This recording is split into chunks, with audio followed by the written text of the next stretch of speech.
We're live.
How do we know if the audio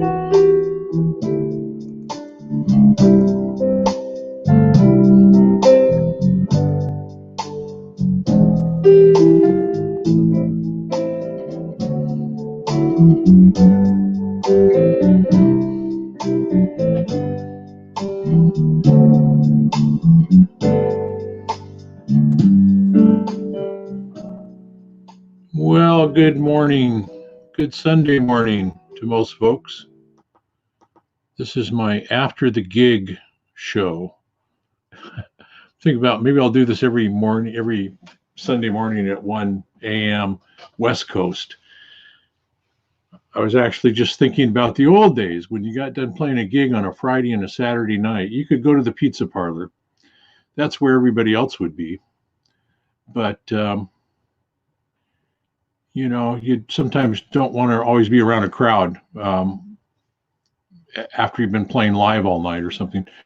So there were always Chinese restaurants that were open till like 3 in the morning. And you could go and get a Chinese meal, go with the band and go get your stuff packed up. You get done playing at 11, 12, whenever, pack up and go. And there was like Chinese restaurants open till 3 a.m. in the morning. I always thought that was kind of cool. So I played this first piece as an intro here.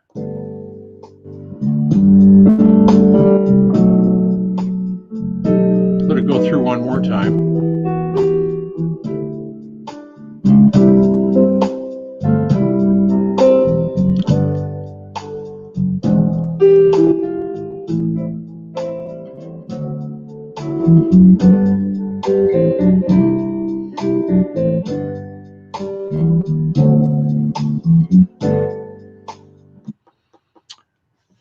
We'll see if I again get a copyright notice, as I did last weekend when I did this live stream. I played that in the middle, and it claimed that CD Baby had the copyright to it. And of course, that's a backing track that comes with the Boss E-Band.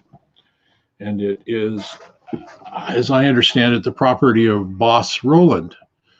And so I finally found it on CD, because they don't tell you where to go look other than they say CD Baby, and they called it, here it's called Ballad, Soul Ballad. And on CD Baby, somebody had taken this backing track and kind of made a song around it and then claimed a copyright to it. And it's the same exact backing track. My solo that I was playing last week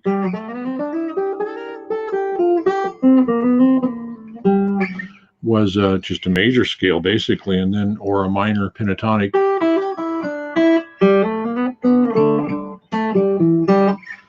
And they were claiming that was the part that was copyrighted. And of course, I listened to the other fellow's solo over it, and mine was nothing like his at all.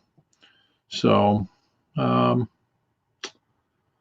be interesting to see if I get another copyright claim here in the morning.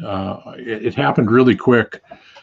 And so I did notify YouTube that, in fact, it would appear that other person's copyright is a stolen backing track. I mean, I can't claim a copyright to the backing track. It came with the E-band. It's a very basic chord progression. I could redo that chord progression on my own, and claim it's mine, because chord progressions generally are just out there, and they're not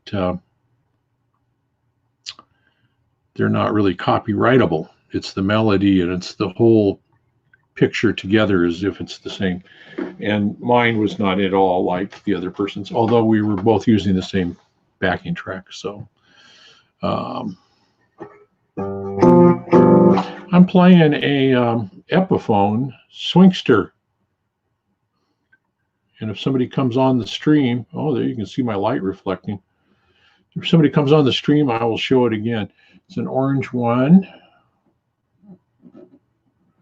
And I may as well do a review while I'm here. The thing I hate about Epiphones, three-way switches. So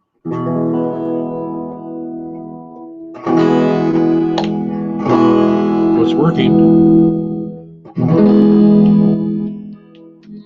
You got to give it some of this business every so often. And I've had, on other ones, I've had them just go out. And they always go out within the first year. So I don't know why that is. As I mentioned, I think in one of my other videos, oops, sorry, I'm kicking the table here. Mentioned in one of my other videos, the Gretches,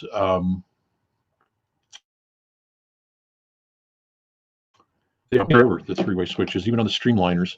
So far, I haven't had any trouble. I had trouble with one of them just a little bit, just recently, and that was the first time I had had any trouble with them. I'd love to do a quick review here. I don't know anything about this. Maybe I'll put it in the comments. I don't know what type of pickups there are in this. It sounds wonderful. I played about 5 of them, and all of them had terrible fretwork, fret sprout. And one of them had the switch had already gone out, new on the shelf.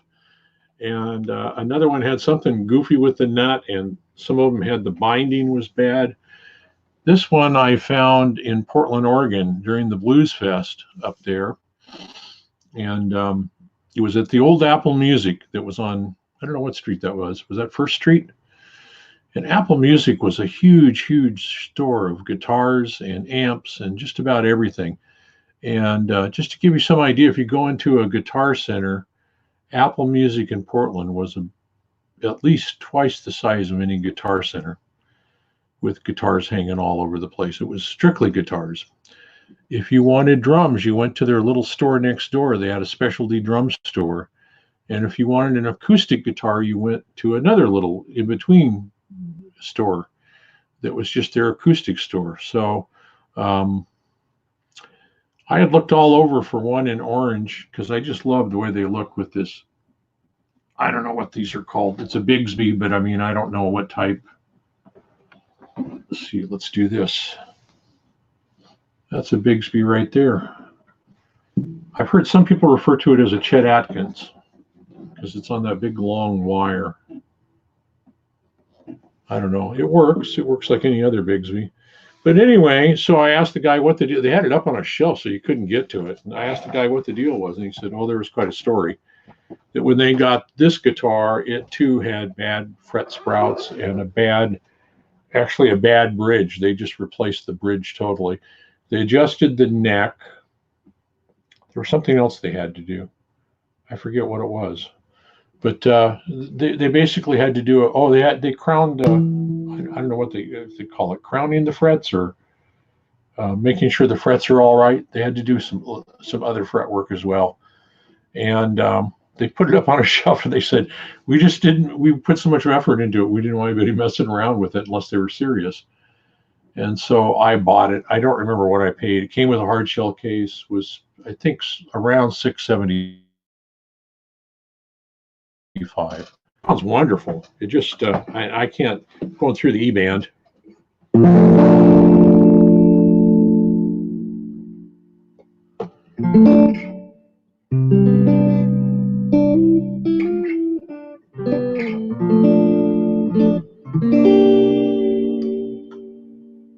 Now you use that Bigsby on this one with that long wire tremolo, and I can't remember which way to go, and it will go out of tune on this one. I haven't put any nut, I call it nut juice. Nut sauce is the brand. I always wanted one of those Epiphone copy ES-295s, the gold, kind of the gold tops with the daisy. Everybody always says it's like the Scotty Moore guitar, and because I just love Scotty Moore, and I always wanted one of those. And then I read a thing that said, well, Scotty actually only played. He had the ES-295, and he only played it for like a year or two.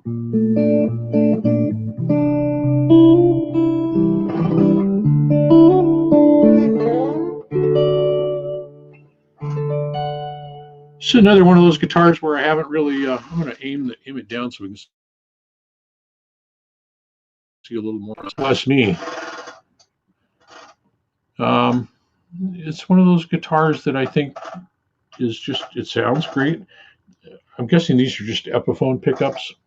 I know once in a while Epiphone will make a pickup that comes from a Gibson. I don't think that's what these are. It says Swingster on the covers even. So I think there's some sort of an Epiphone humbucker. I will try to look it up. And made in Indonesia. So I was worried about it still, but they had done such great work with it. And enough, now here we are a few years down the road, and there's just a tiny pinch of the frets. It just may be due to the lack of humidity in the house or something. I don't know. But it's a great sounding guitar. It's a great playing.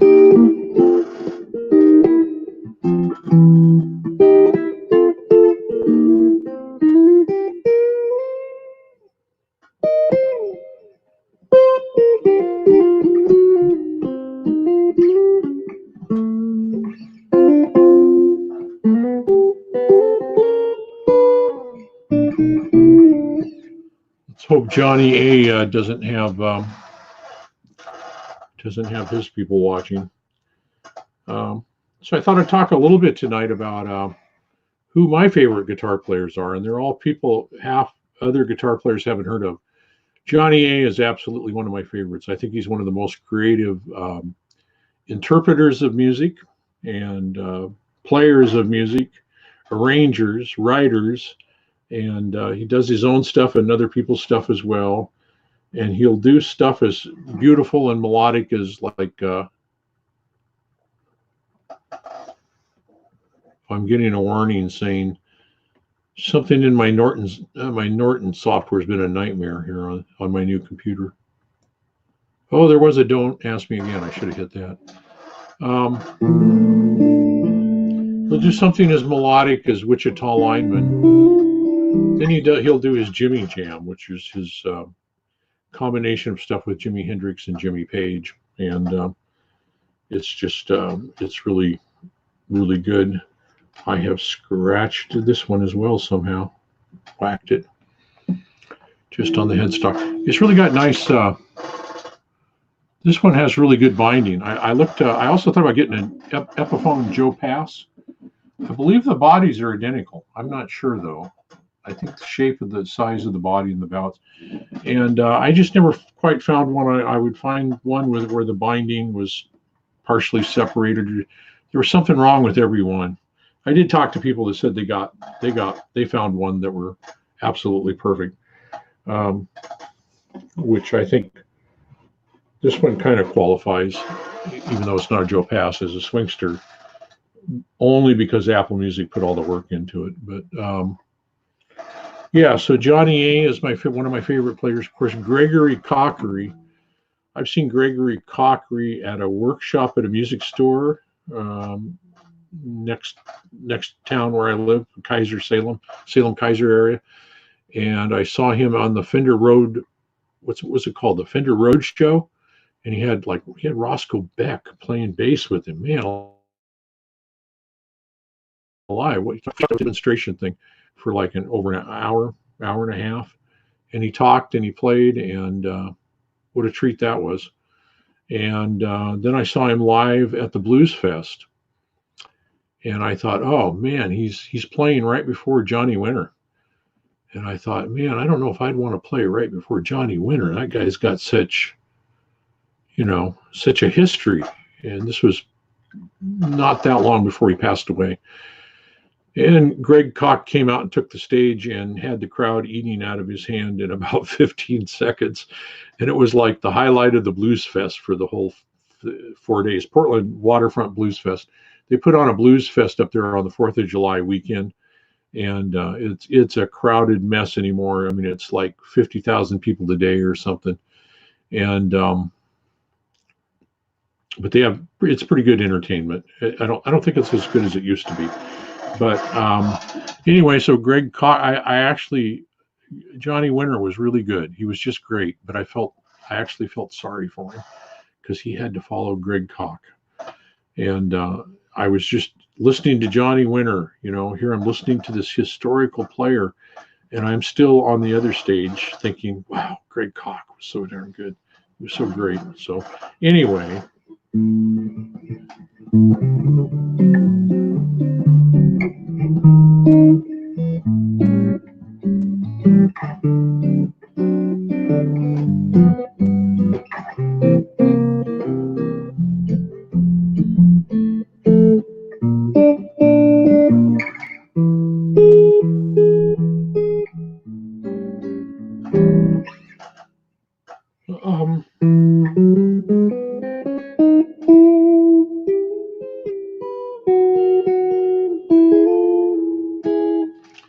I'm guessing there's no live music going on anywhere right now due to the virus that's around. It's very sad. We don't have any live music. Well, I live out and about. So in the Salem-Keizer area, there's not much live music. I think there's a couple jams every week. And then in the little town south of me, Albany, and next door to Albany is Corvallis. I don't think there's much going on. And Corvallis is where Oregon State University is even, and there's, I don't know, there might be some coffee shops or something, but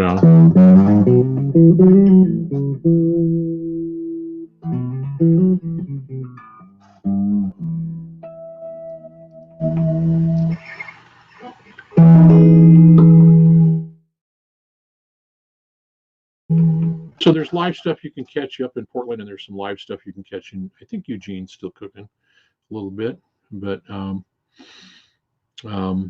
it's not real active around here. Now come summer, we have live concerts in the park with some pretty big names sometimes, and I don't know what that's going to be like. They don't start till July, so I'm hoping everything kind of returns to normal.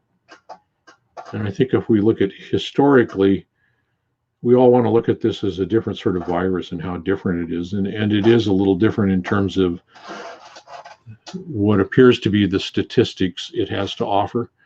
Although I'm not comfortable with some of the statistics, I think it's not unlike many other coronaviruses that I've looked at. For some reason, I got into viruses about whenever Lori Garrett wrote her book, The Coming Plague. And I started paying attention to viruses and the other book was The Hot Zone about Ebola. And I personally, after reading that, I was pretty sure Ebola would be the first big one that would hit us and wreck us. But so far, it's stayed away. I had Cheetos earlier. Anyway. Yeah, so always remember, kind of wash your face right before you go live. That's not too bad. In case the Cheeto mask shows up. So, wow, we're going on 22 minutes here. Nobody's here. I think I'm live. It says I'm live. It asks if I want to end the broadcast. Wow, on my photography, I have another channel. Whoa. On my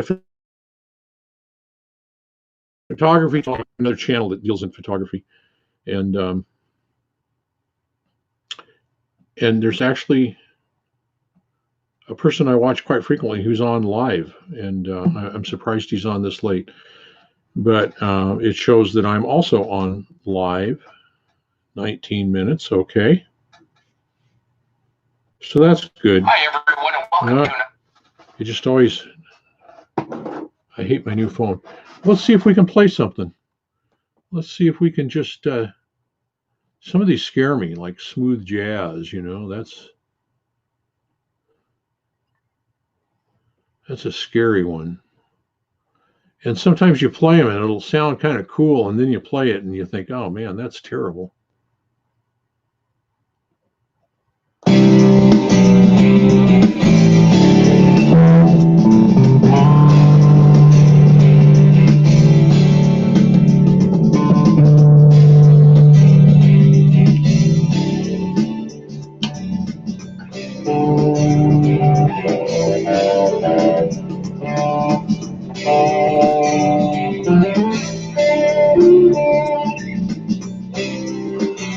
It's interesting, in the E-band, you pick a backing track that they give you. They come with tons of backing tracks. And this one is rock, swing rock, in the key of G. And it's not really in G. If you think about the lead that's being played over it, it's going to be like a D minor. Yep,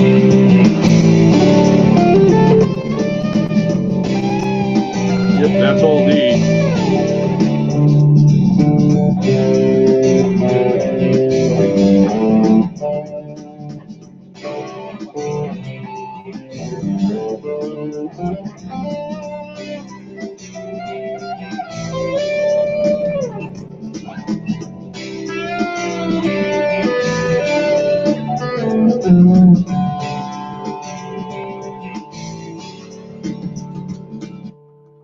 I don't like it. Oh, here's something interesting.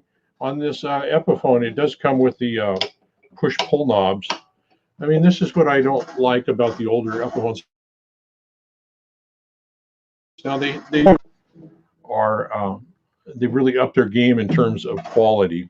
And I've seen some YouTube videos suggesting that's not the case. I actually looked at some of the newer ones at Guitar Center about a week or so ago. And the fret sprout was totally gone. There was no fret sprout. I've tried about 10, maybe 8. I'm probably exaggerating, but around 8 maybe. 335 styles from Dots and Sheratons, and even the smaller bodied one. Somebody help me there. 339 style one, and it all had just terrible. Something was wrong with it. Bad bridges, bad nuts, bad frets. And so I went in the other day and looked at all these inexpensive, and I found an Epiphone, kind of a Les Paul in yellow, just an ugly beast. $119. Man alive. And it wasn't good. It didn't play good. It didn't, it was $119. But you know what? There was just zero fret sprout on either side, up and down, zero, none. And I really went to buy a Gibson double cut. And so they got the double cut from the top shelf down, and I literally put it in my hands and ran up and down the neck and said, no thanks, you can have it back. I don't want anything to do with it. Because I realized I would have had to fix all that fretwork on that. So, but I handled a whole bunch of the Epiphones, and they were all equally as nice as that $119 one. It just surprised the heck out of me. At $119, no, I would still save my money and buy a used something, or a Yamaha Pacific, or something like that. Although some of their upper level, I'm getting a lot of scratchiness here.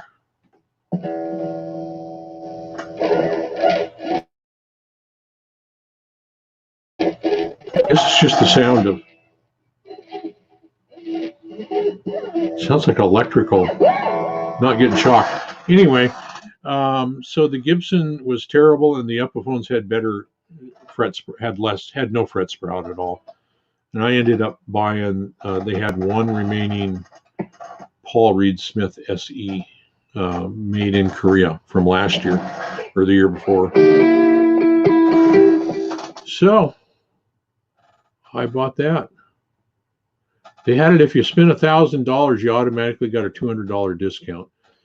So that guitar was, number one, they had it priced too high at $869, and Sweetwater you can get the new Indonesian ones for $829.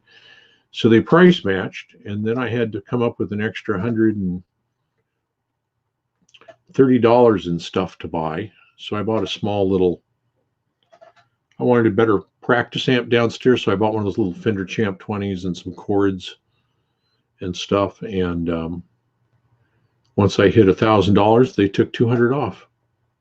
So that was pretty cool. I have no idea what these are. They say rock, but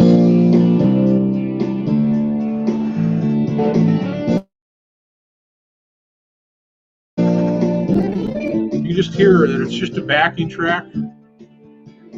This one lasts 14, 15, 16, 17 seconds. And then it starts over. That's all it does. But it gives you ample opportunity to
okay, that's enough of that.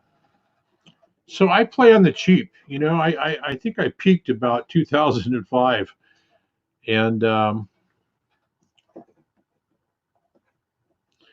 well, here's my Norton live update while I'm streaming. So I only play 2 or 3 little things anymore. And it's pretty, I need to get back. I need to just really hunker down and spend like 2 days playing along with was probably my favorite. But I use major pentatonic, you know, and like on that song, if it's in D minor, then you can do an F major pentatonic. And you can go from way down on the neck. Here's F. Remember that? It's like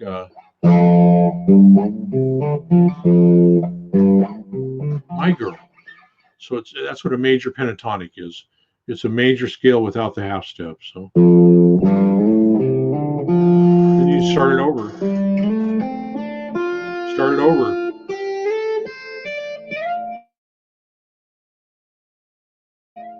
So you go first to the 13th fret on the high E, from below E to the high E.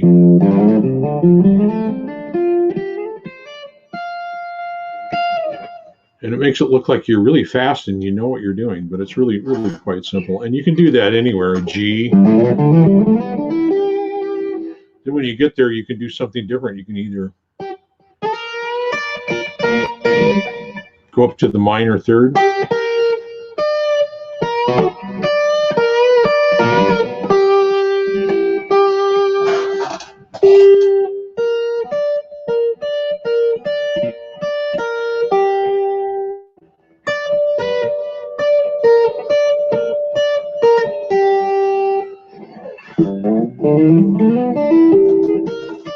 So you're kind of mixing major and minor pentatonics when you're doing that. So it gives it a little different sound. So, and I do major pentatonics and I do minor pentatonics. You know, just that.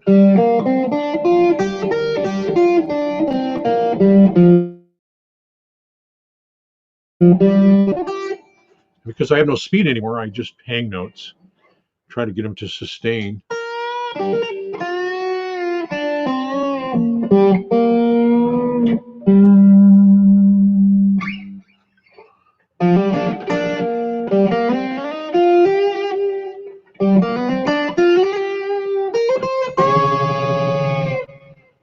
There, I'm just taking that G and doing the... When I get up here, I hit both 2 strings. Ugly sound. You don't want to do it for too long. So, yeah, that's what all my playing is limited to that nowadays. I used to have some licks, but not many. You can use that major pentatonic if you're playing jazzy stuff and somebody's playing like a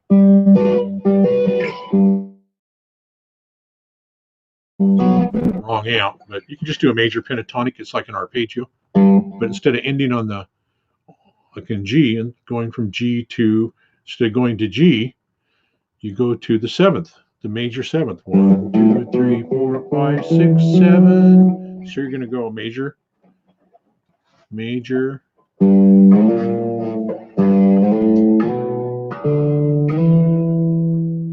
Here's your major pentatonic.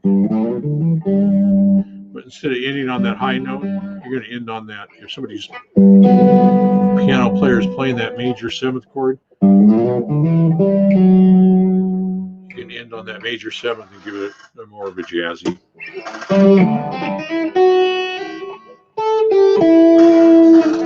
Let's see what else we got.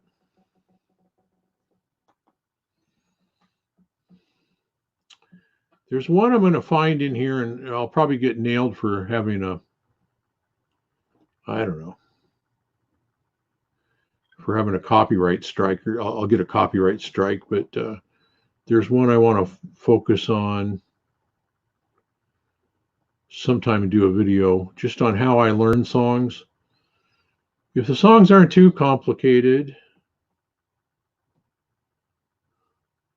What is Smooth Jazz 1? Why is that in the... It's in A minor. What is that?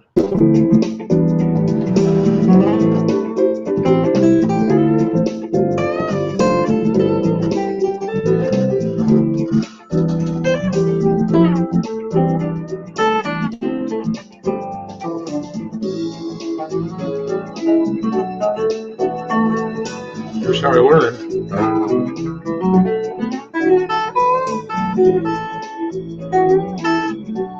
So that's a good example. I don't know about that part. I don't know that part, but that's a song that starts off where it's a very jazzy in A minor.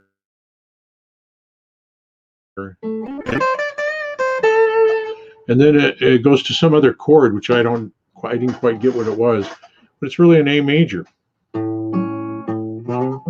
So the scale just goes. A minor part is, and when it changes, it goes from A minor pentatonic to an A major scale. Now, if it's an A major scale, then we could probably play an F sharp minor pentatonic. So with the change, we can go A minor pentatonic jam, and then when it changed, we can go to F sharp minor. Let's see if that works.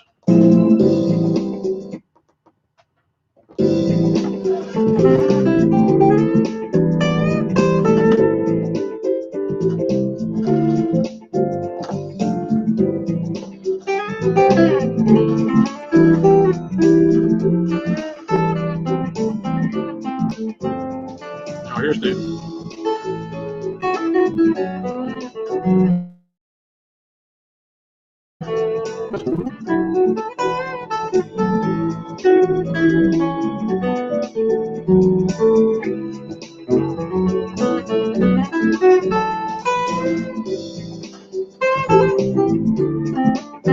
Back to the A minor pentatonic.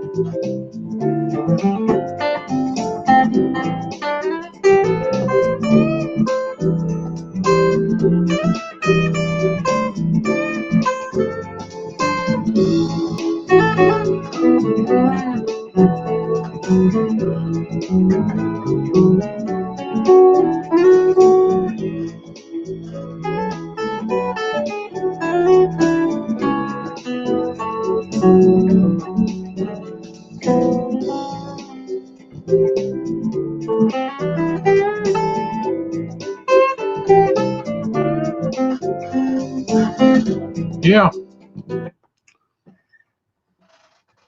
So anytime you hear something that's absolutely you know is an A major chord, now you can try to play a major scaly lead over that if there's no melody. If the song has a melody, but I mean if it's an A major.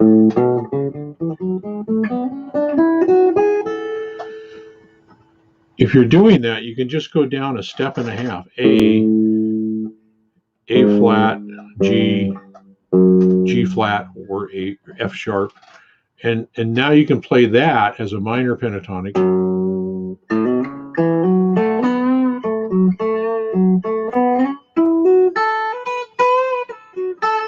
Against that A major.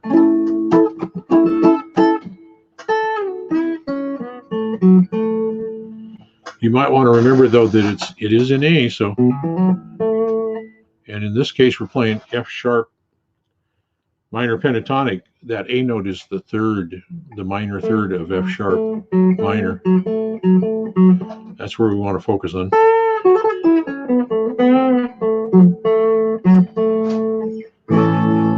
Because that's what it's playing.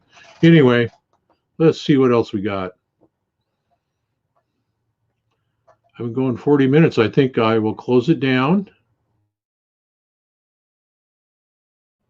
The next video is going to be on, I don't know if I'm going to be able to show it here or not. Whoa, gosh, that's big. It's the Keeley Memphis Sun Reverb and Echo. I forgot I had this thing. And it's a really good echo reverb kind of thing going on, especially if you're well, I think reverb, once you're in the mix with a band, if you're playing live, I think you can get away with murder in the mix. You can play a lot of things, you know, you can use a lot of things.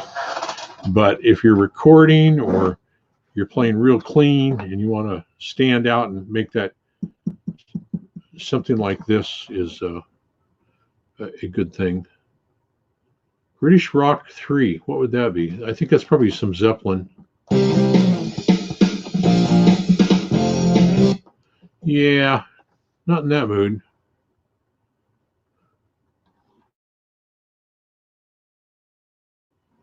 Just the after gig hour here. We're trying to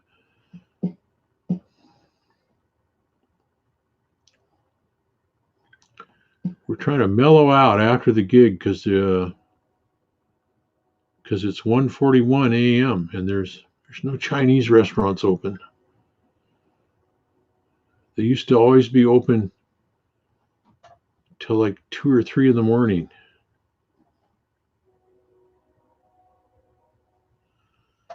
Oh, I'm going to get in trouble with this one. F sharp minor, and it's called a minor bossa. Oh.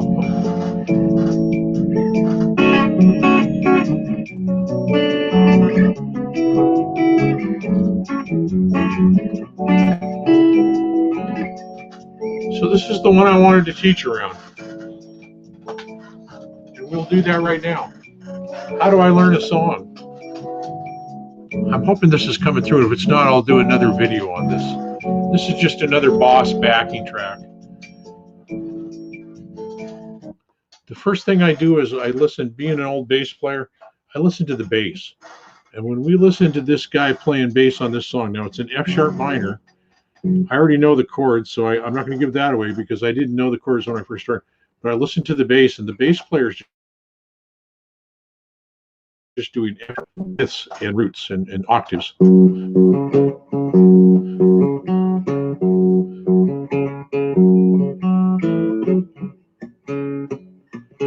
And then in the middle part, you hear him go. I'll do it with one finger here so we can kind of watch.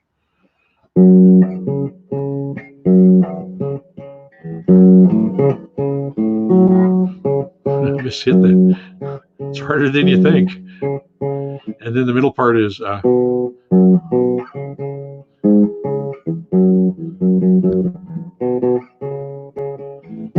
a 1-4-5, but it's minor, and I'll tell you how I know it's minor. And that bass player stays on then.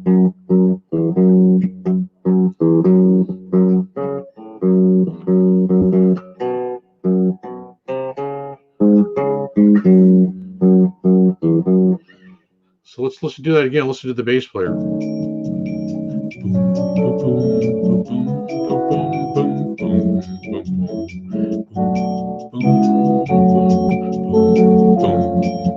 Boom, boom.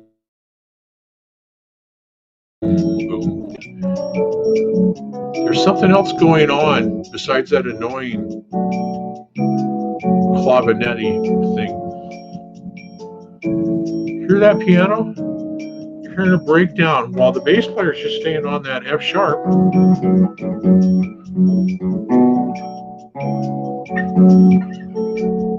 That piano's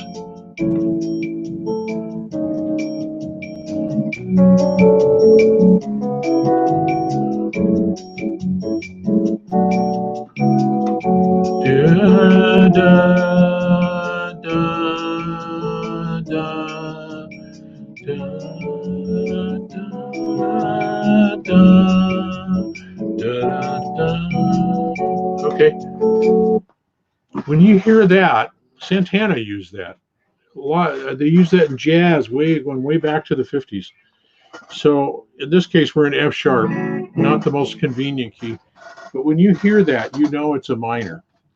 It's just never, ever done. Well, somebody may have done it out there at some point, and in a major chord. I don't know how that would work. Maybe. I don't know.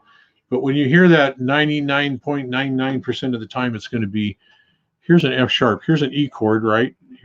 I'm going to use these two fingers. Just a 4-string E chord. 2 open strings, open string high E, open string B. And that's an E. Now to go up here to F sharp, we have to make it a bar chord. So we have to go.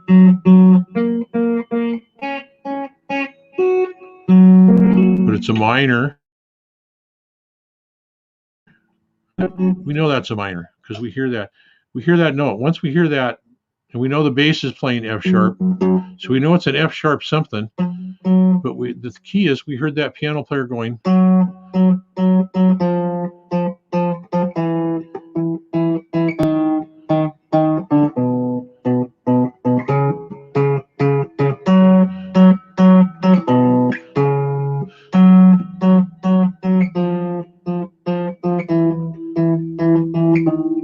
So now we don't know what the 4 note is or the 5 note. We know the note. We heard the. So we know it's a 1-4-5, but we don't know if it's a minor or not. But we can kind of hear that, and we can hear.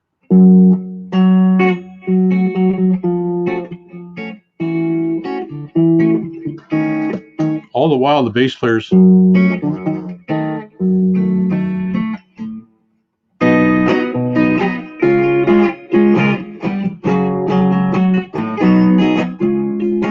doesn't sound right. We heard that thing earlier that went. And remember, we said 99% of the time. That means it's going to be a minor, 99.99999. And so we know it's going to be a minor.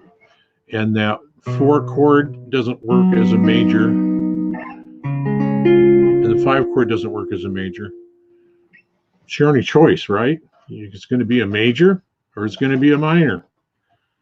And it may have color on it, like a seventh or a ninth or some of that stuff, but the basic chord is a major chord or a minor chord. So now but we hear that piano. We'll try a minor this time on the 4 and 5.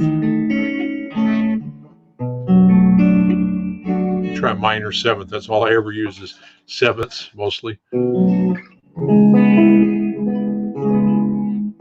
Here's the root. Minor. We'll just try a straight minor. But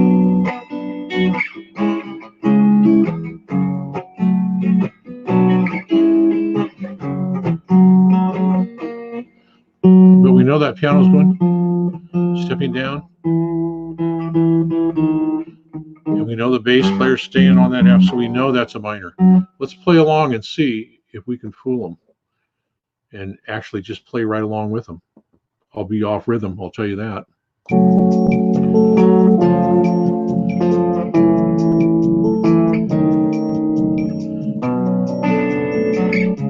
Minor chords.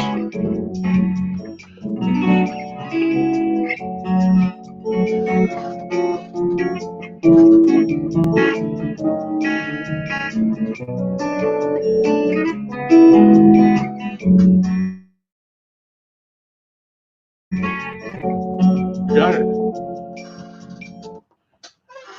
So we know the bass, poor bass player. He's just playing an F sharp. He didn't get to go.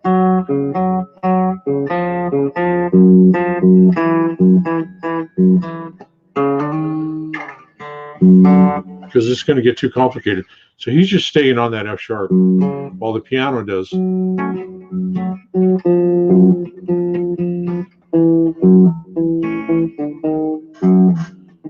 There's the bass. And the second chord then is a B minor seventh.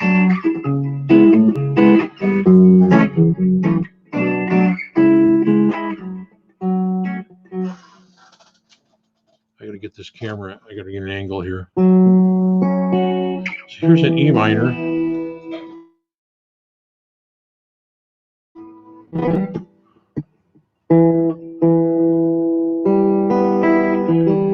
Just one E right there, and we're just going up one step from that to an F minor seventh.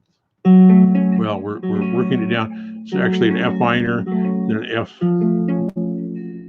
minor major seventh, then an F minor sixth, and no, dominant seventh, and then an F minor sixth.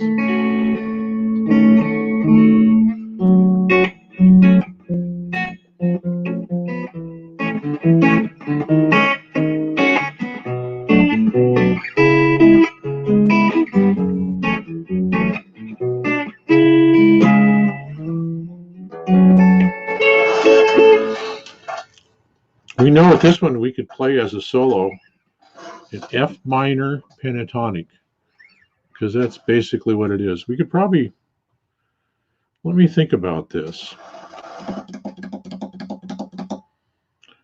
All those chords that are being used right now. So yeah, an F sharp minor pentatonic. I think that would work. Let's try two things. Let's try to play a minor pentatonic lead, and then we'll try to play something like with an F major scale. I don't do modes, by the way. I don't do no modes. It's a famous quote from Joe Pass. Joe Pass said, don't talk to me about modes. I don't do modes. And then later he went on to talk about, all I do is I do a little run. If it's like a 9 chord and the 9 note is the important note, I'll do a little run from the 9. Well, he didn't realize it, I guess, but he was describing a mode, basically. And so, or he'd play from the root to the 9, so, A major seventh, A major seventh, or C7, C major seventh chord. So he would.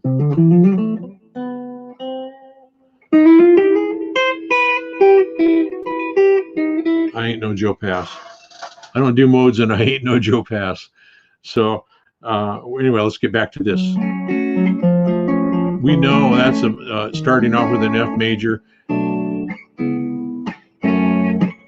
F sharp major, B minor 7th, F sharp minor 7th. Let's take that back. B minor 7th and C sharp minor 7th to F sharp minor 7th.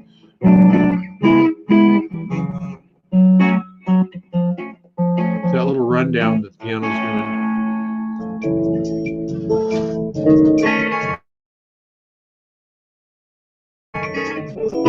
See if I can do an F sharp minor pentatonic here.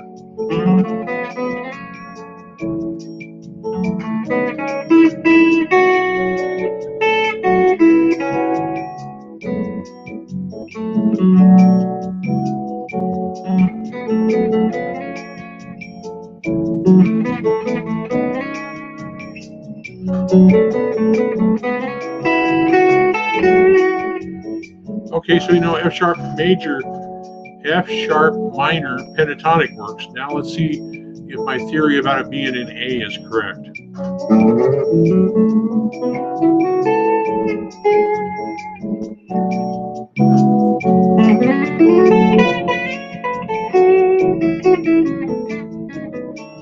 Yeah.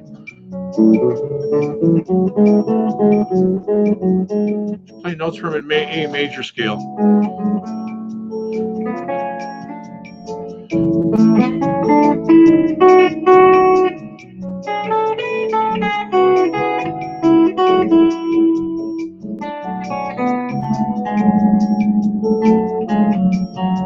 Same thing as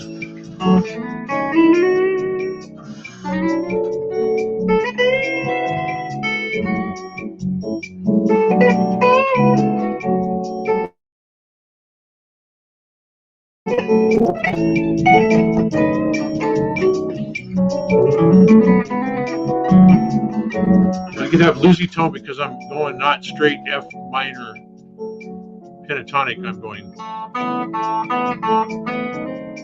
It's called the blue note. It's a flat 5. Don't stay there. Don't live there too long.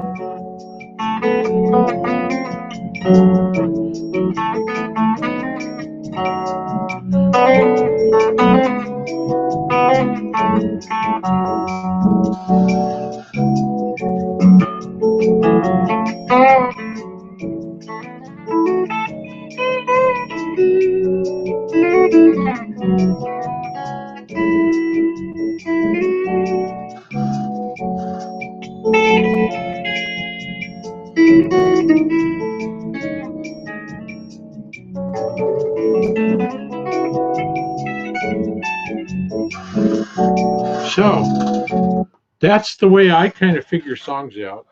I don't just hear them. That's not a song. You know, most of the time when I think of a 1-4-5, I think of blues. There's the 4, there's the 5, and there's the 4, there's the 1. So we get tired. So in this case, we're doing.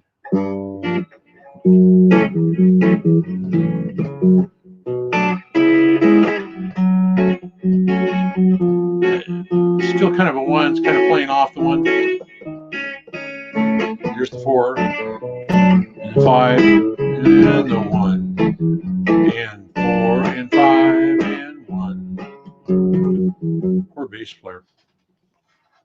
I feel sorry for bass players who just absolutely have to hold the bottom line down and not move. I mean, I guess he could move. He could play minor pentatonic.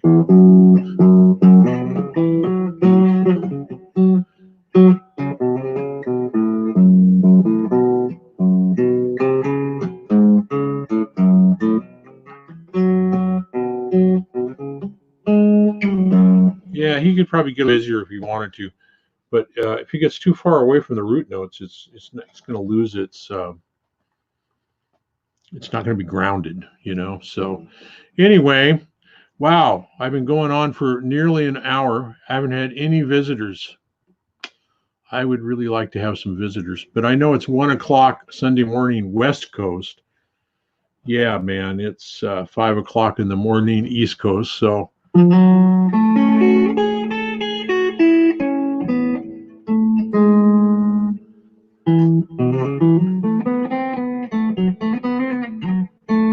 here's that 5 note, flat 5.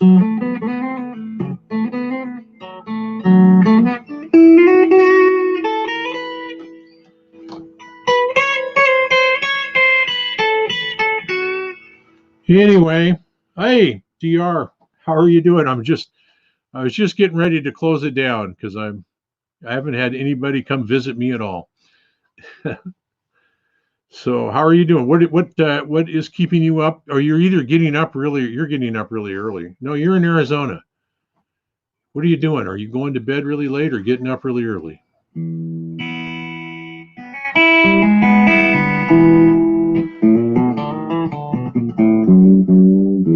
Ah, well, I'm playing. I don't know if you. I haven't really harped that much. I've kind of.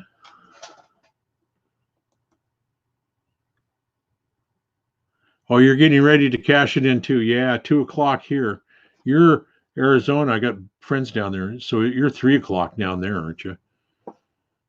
Yeah. I don't know how I do that now. Yeah. Yeah, it's a Swingster. I looked all over for an Epiphone Joe Pass and couldn't find one to my liking without some problem. And I looked at quite a few Swingsters as well. And I used to live down in the southern Willamette Valley. I don't know if you ever made it up to Portland to Apple Music. Apple Music was it was like 2 or 3 guitar centers in one place, you know. It was pretty cool. Anyway, I looked at 4 or 5 of these and found, you know, bad fret sprout and a bad nut. Epiphone switches, I always complain, they just go out faster than any other guitars I've ever seen. But they had taken this one and done all the fret work. They had done some work on the nut. They replaced the bridge. Oh, they were great. The guy that owned it had collected guitars since the 1960s. And it was just a big warehouse. They had 3 stores in that. They took up a whole city block. And the one little store was their acoustic guitars, and the next little store was their drum stuff, as I think I have that right. And then the big warehouse was all guitars, electric guitars and amplifiers. And he had been collecting since the 60s. And as you went around the store, you would just see every late 50s, early 60s guitar ever made, whether it's a Fender, Gibson, Rickenbacker. It was really cool. Yeah, so this one I got is a pretty good one, I think, as Eppies go. I just complained. I tried to get a dot type one, the 335 type, and I went through about 8 of those trying to find one, and they all had either bad frets, something wrong with the binding, bad nut, bad bridge, and I could just never find one. So I really got, I don't like Epiphone generally. So this is the only Epiphone. I have one other Epiphone, and that's a Johnny A. So I got those because they were, when I bought them, this one I saw and knew I wanted it because they had done so much work to it. And the Johnny A I got at Sweetwater, and I actually talked to my guy who, yeah, the 3 I was looking, I actually played a like a Sheraton, I think it is. I should know this stuff. Those were all 60 guitars. And the Sheridan was just terrible. So, and I'm sure there's other good ones. And I've talked to people. I wanted a Joe Pass Emperor at one point, and you know, I've talked to people that said, "Oh man, the first one I found was just a great one." Well, I looked at 4 or 5 of those. I settled on this because I think it's a Joe Pass, same body, pretty sure. I'm not. It's very close, if not. These are weird Bigsby's with this big long wire. Do you know what they're called? I've heard people refer to them as a Chet Atkins Bigsby, but I don't know.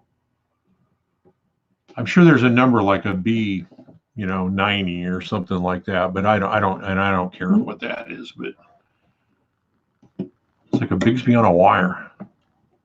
Except it's really pretty. It's pretty stout.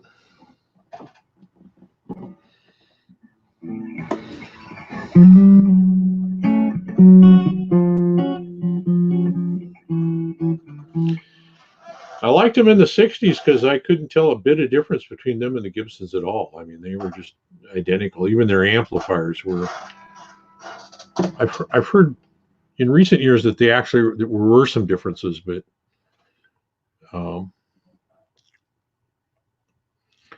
yeah, I'm I use them all the time, but I don't know. This one's exceptionally. Now it's going to make me a liar. Well, I've been using it here a little. Of course, they're not. You can't dive bomb, but I mean, it stays in tune pretty well.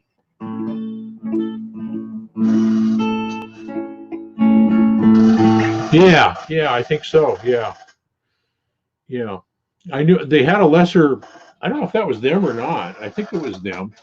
They had a lesser brand called Kalamazoo, and a friend of mine had a Kalamazoo amp, and yeah, it was okay. It was a practice amp, it just wasn't at the level of the Epiphone amps, and Gibson amps weren't that good. I mean, they were very underpowered, but we didn't know we needed big amps. So till Sun amps out of Portland came along.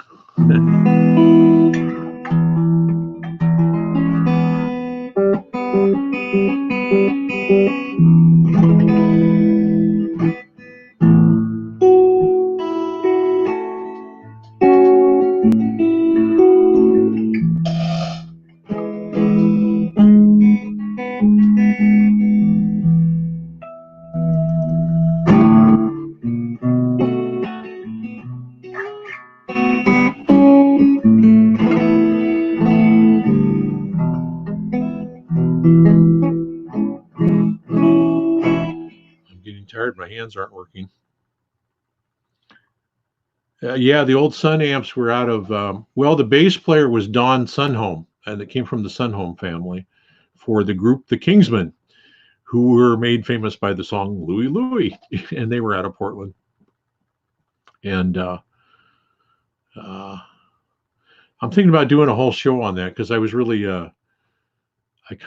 my older brothers played in a band that opened for all those bands in the Salem Kaiser area here. So yeah, I play a little. It's kind of, I don't know if it's rockabilly or country blues, but I've learned to.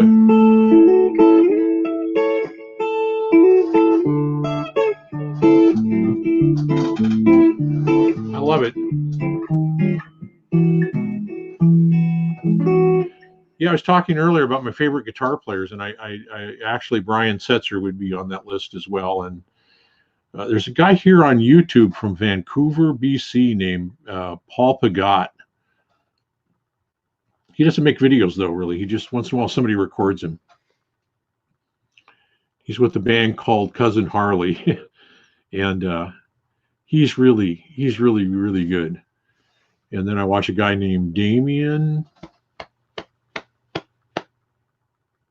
I don't remember Damien's last name now. Gosh, I bought all his how-to DVDs. But yeah, I like rockabilly. I've seen Setzer a couple times, and wow, what a force to. You can like his music or kind of like it, but when you see him live, it all of a sudden becomes such a bigger thing. And I saw him once with the big band, with the orchestra, and then one with just a rockabilly.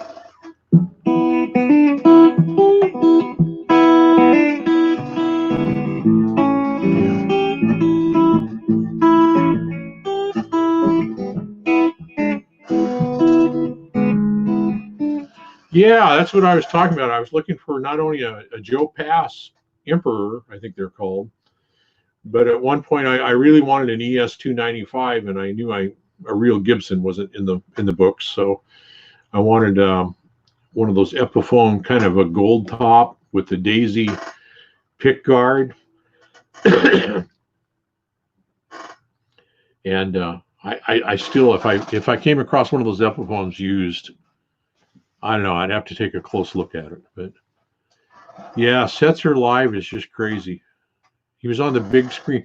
I mean, I was right down in front, but he was on the big screen, so, and it zoomed in on his handwork, and I thought, oh, this guy's just on some other planet, you know. But yeah, so I like that stuff. I just don't I don't play it enough.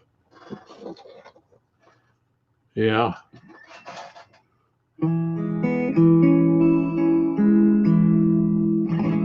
Well, now I'm stuck with that Damien. Gosh, I watch his videos. I subscribe to him all the time.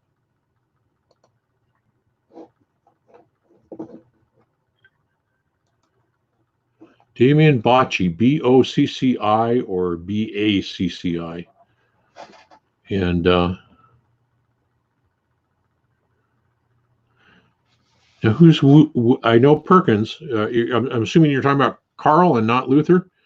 But Luther was, he was actually the first guy I heard as about a 6-year-old. And my next pedal I'm doing is called the Memphis Sun by Keeley. And my brother brought home my older brother brought home 45s. And I just remember looking at Sun 45s from the Sun Studios and thinking, wow, that looks so cool. And the first song I heard was the B-side on a Johnny Cash song, which was Luther Played the Boogie Woogie, about Luther Perkins. And Carl Perkins was got the wrong amp.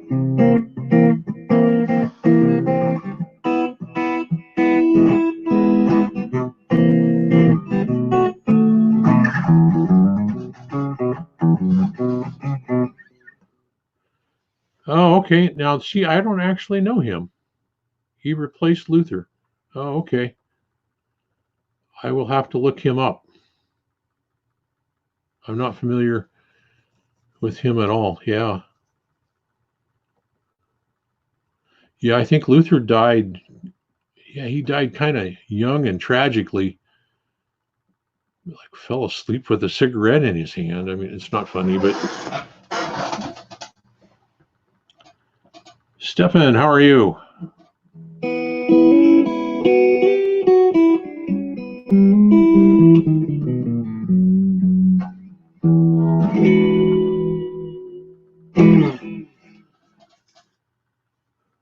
I don't know what amp I have called up here. I'm using those little Boss E-band. So, hey, Stefan, do you play guitar?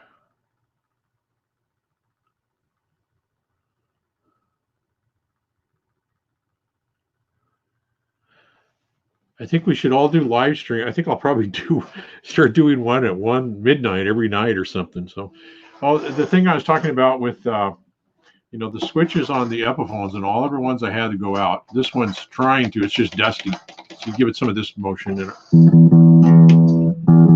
Yeah, it's back to working pretty good. But you know, this has the single coil switcher here, and I was switching it earlier and just pulled it out to switch it in. And there is, of course, the knob comes right off. So I've got to go in there and I don't know what I'm going to do. Take a look.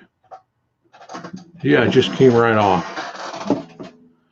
Very good. That's all I am anymore. I used to play live in my younger years a little bit, but my teenage years a lot. But yeah, I'm kind of an addicted bedroom guitarist. So.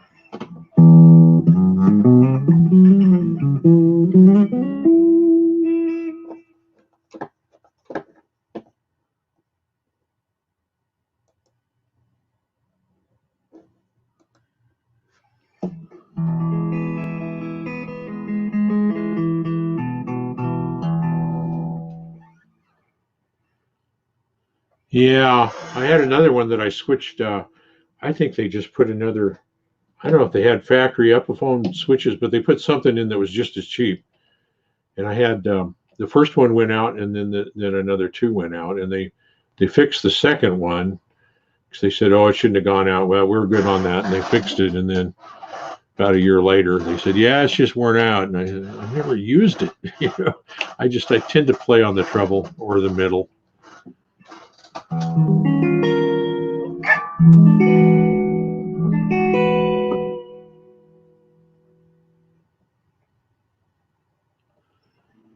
Yeah, I was saying earlier before you showed up in the thing, I went to Guitar Center. I went to Guitar Center to buy a Gibson double cut, and I felt all the new Epiphones, and none of them had any. The necks were just no fret sprout at all. They were great. And then I played the Gibson double cut for $5.99, and I just handed it back to the guy. I said, I'm going to have to do all sorts of work on this to smooth down all the frets on both sides, and I don't want to do that. That's too much. I'm going to screw it up or something. So, but the I even played $119, just a terrible looking yellow Epiphone for $119, and it played screwy. It was a cheap guitar, but it had no fret sprout whatsoever. It was just really, really nice. So, I didn't buy anything. Well, I did. I bought a new SE because they had a deal going on them. So.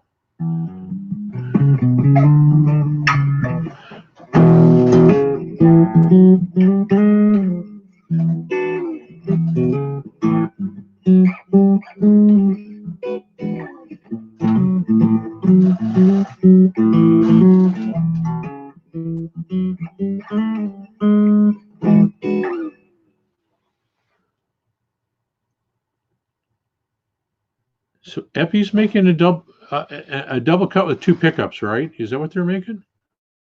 I need to look at those. I didn't realize that.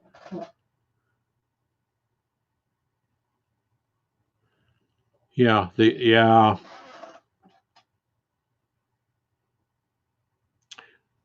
I know you like I can't remember the guy's name. Bizarre Guitars, is that it? You like his pickups. What other pickups do you are there other ones you like? I've looked at I got to meet Jason Lawler and spend a day with him at the Portland Guitar Show years ago. We had booths right next to each other. So and he impressed me, and I got to play. I actually had a used guitar years ago that had a Lawler pickup in it, and I really like that.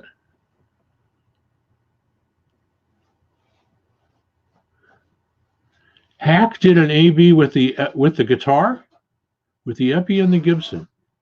I got to go back and I missed that one.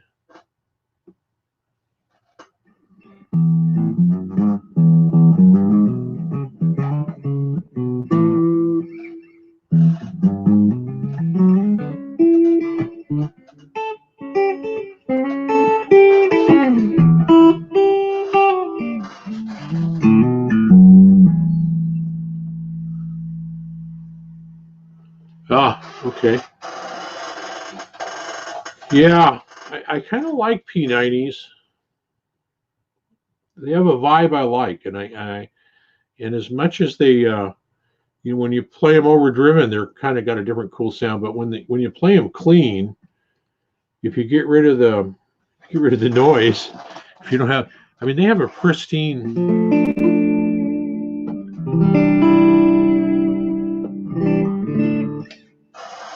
Well, I mean, these are probably cheap Epiphone pickups, and they actually sound pretty good clean. But the P90s really have a great sound.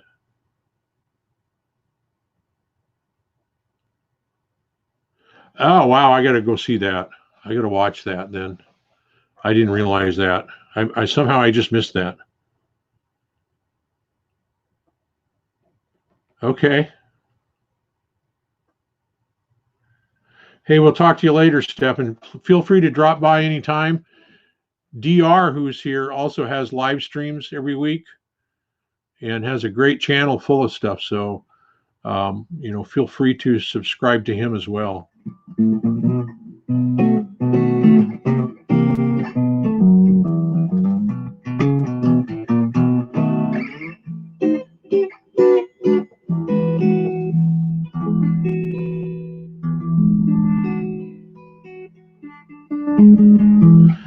Well, yeah, I mean, I've been actually looking at guitar kits, and I originally was thinking about a double cut guitar with a single pickup,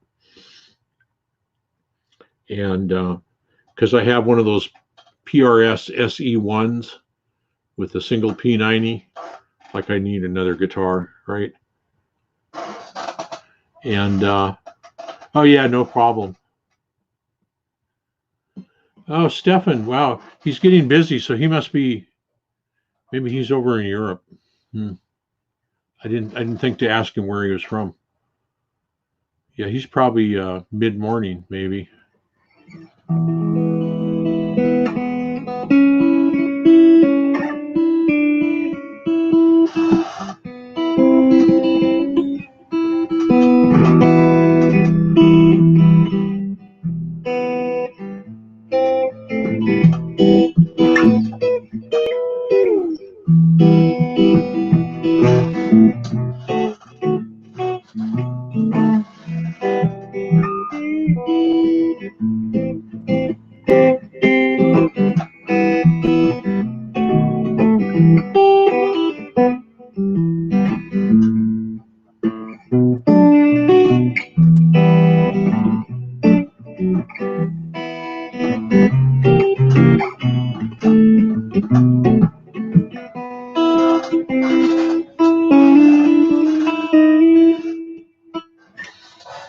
I played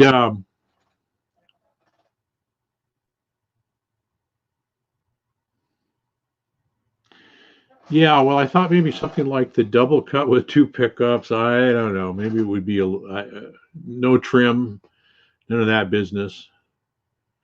I'd just slap it together and give it a stain and see what I come up with. And, I was really thinking I wanted a double cut with a single pickup because I already have the SE1 with a P90 that's a single cut. So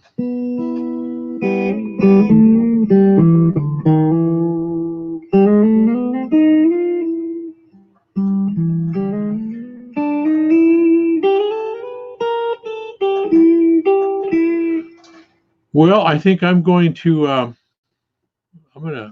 it's 2:30 here, man. I'm getting rummy. So I think I'm going to head out and get to sleep.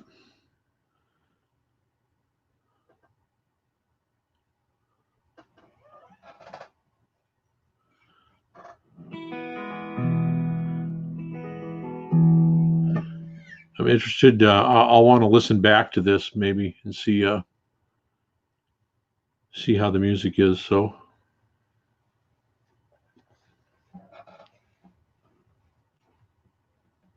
yeah, that's kind of, that was the debate I was starting to have. I didn't finish that, I guess. I'm losing the neurons as we speak here. Yeah, I mean, it sounds like I could just buy the Epi right up front and kind of be there, and any work that might need done, like swapping out pickups, I might be able to do that pretty quick. Yeah. I don't know. I'm very undecided as to what I want. But I want to watch Hack's video. I missed that completely. I was reviewing all my videos earlier today, and somehow I buy it pretty clearly. So, oh, thank you very much. That's very nice. Wow. That's cool. Thank you.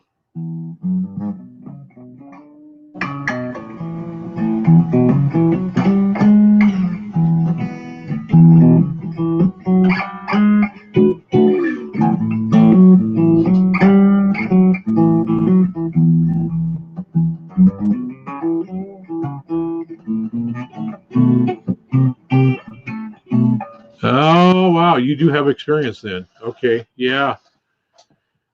I swapped out pickups in only one guitar years ago. And you think, I don't know.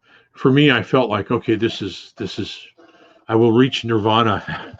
I will attain enlightenment. And I swapped the pickups out, and they sounded, I thought, maybe a hair better, but I wasn't sure it wasn't my imagination. So I kind of thought, well, that was pretty not cool because I spent, some extra money on the pickups. I got a deal on, they were cheap. I got a deal on them, but yeah.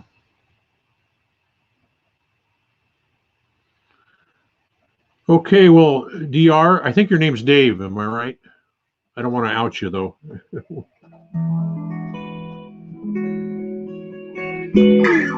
Anyway, I'm gonna cut her off here, and I'm gonna head to bed because I'm getting kind of rummy and dumb. So we'll talk to you probably next week on your live stream. I'll probably see you if not before then. Yeah. Okay. Well, I would tell you my name, but I just am so weird uh, about the internet. So we'll talk to you down the road and down the street then. Okay. Thanks.